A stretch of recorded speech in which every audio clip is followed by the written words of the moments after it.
panasahan. Be, tawiran yun, be. Maliwala. Ayan, nagtatalo sila.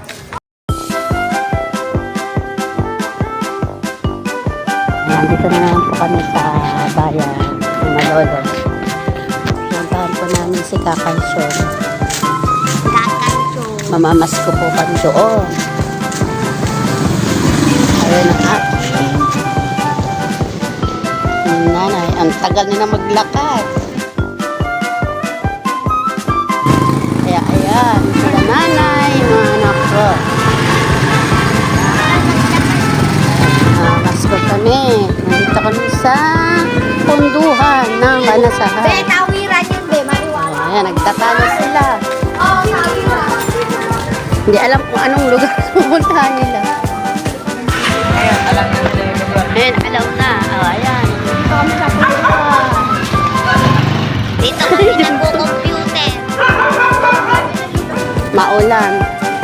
Medyo maulan-ulan. Ayan, mahirapan na po ang aking ina. Kasi dito kami sa punduan ng panasahan. Tignan daw nila kung yun yung pupuntahan namin. Oo nga, pag yung ano, gumama. Ando ng punduan.